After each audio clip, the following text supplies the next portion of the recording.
do is adore you all of the time. I like to.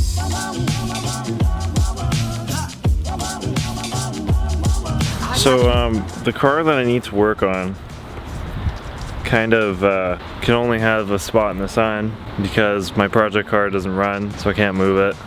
So looks like we're doing one of the most notorious jobs in the world in the sun, boys. Miata, what are you doing?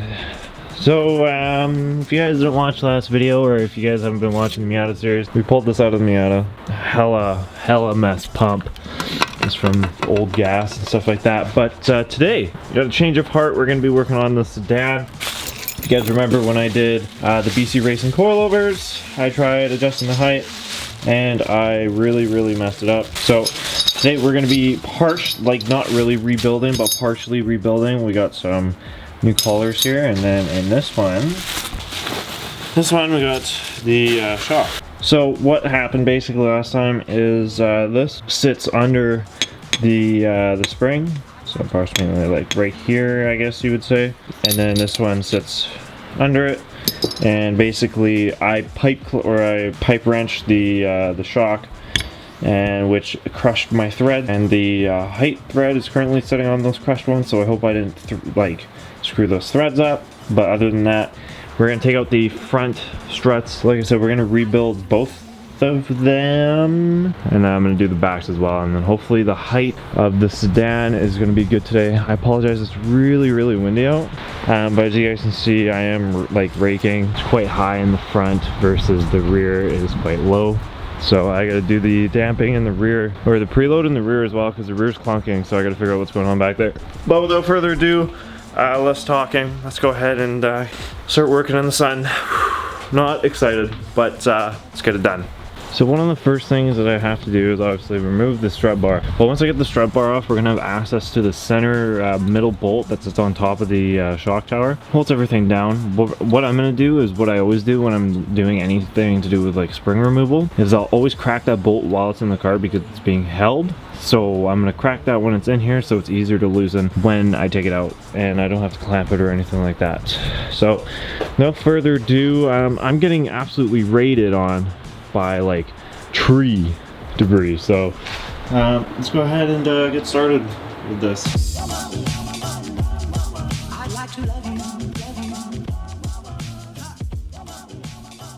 So as you guys can see, I'm getting like absolutely torn up by this wind. Beautiful day outside, but like you guys can't see all the stuff that's just falling, like it's like raining. The tarp is destroying me. That car's getting dented. That car's getting scratched. Everything's getting hurt. I have to tarp this down. As you guys can see, air's under it now because I clamped it. But so, I mean, I'm trying to do this. It's just not working. Oh God, here we go. Easy. These are really light. We have our coilovers. Let's bring them over to the workbench. So BC Racing BR coilover. So like I mentioned, if you guys watched last video, you guys would have known that I did some sketchy stuff. Put a pipe wrench on this thread, and I pretty much made it so that it won't work anymore. This spring damping, or this preload, is also off. These top threads are pretty much stuck on there because it's so dirty. So what we're doing today, we have the new parts, the new shock to replace it because of the thread, and then also the new ring. Okay, so I took apart coilover number 1. This was on the driver's side, I believe, because I stripped the passenger side.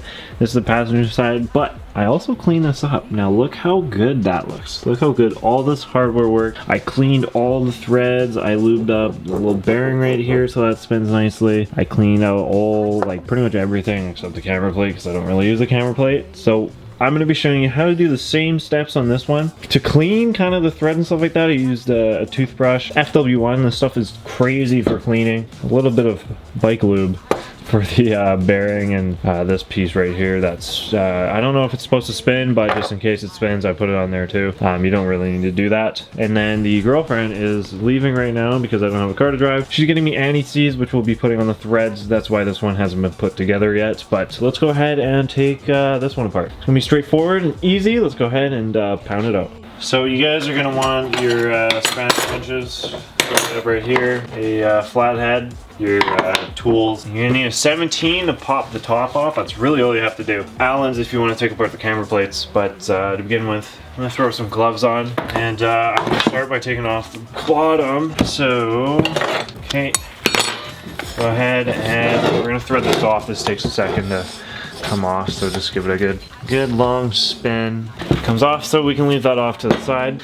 Next is you're gonna want to pop this off. So left is low. Might be a pain in my ass to do because this is on here pretty tight if I recall. You know what? Since I already screwed this over, this is how I destroyed it in the first place. I'm gonna go ahead and do that again. So rule number one, never do this. Like I said, I'm replacing this, so I don't need it anymore. That still works, which is great. So now that that's off, we're gonna go ahead and take the bottom thread off, and we leave that to the side. Now I'm gonna zap the top 17 off. Then we can take the camera plate and top mount off. Leave that off to the side. I believe this is just the bearing. You can go ahead and take the spring off as well. Take the dust boot off. The bump stop is also in here as well. As you guys can see, bump stop's in here. I'll go ahead and put mine back in. So we leave that out. And then we have these threads. You guys can see I have a replacement for both sides. With that being said, I'm now going to go clean all of this, and then I will wait for my anti-seize to arrive. So we have our anti-seize. We're going to go lightly on the shock tower, so just kind of go down in stripes, pretty much painting it, you know what I'm saying? This part's not so important, but it is. Done that, now we can go ahead and start our thread. I'm going to do the same for basically all of them. So this one, dab around. You don't need too much on the other ones. They all spin nicely now, which was the whole point of doing this, which is good. I'm gonna go ahead and put my little booty on here and bother cleaning the spring, throw it on here. So this is where the top of the spring wants to sit. So you adjust, you're gonna wanna adjust this to go up because this is your spring preload. So how we adjust this is you spin this up. So now you kind of have the idea of where everything needs to be placed. So we're gonna go ahead and as you guys can see, this moves up and down. You don't want that. So this is your preload adjustment. So spin this until it doesn't move up and down anymore. So I can feel it move. So I'm gonna give it a 1/2 turn, and it doesn't move up and down anymore. So what you want to do is bring your locking collar, bring this all the way up to right here. So put it up there, but not too tight. And you want to bring your spring perch collar up to the thickness of this adjustment. So if I take that, we can bring this up and we can see. We're gonna bring it up more, and just a little bit more, and that is in there where your preload is set. So now you can go ahead and tighten these because you don't need to touch them anymore. It does still spin, which it should, but the whole damping is to go up and down, which it does not do anymore, and it is in there quite nicely. So now that we've set this, I'm gonna set the height to pretty much where I want it, because this whole part right here is pretty much your height. So I think I have an idea of where the car needs to sit, and yeah, there you have it. There's anti-seize all over threads. You shouldn't have any issues with the threads anymore, but it is, you know, winter coming up, so just make sure you have you know, a good amount of this is always good to do, you know, before winter happens. So this is good to go. Let's go ahead and put this back into the car.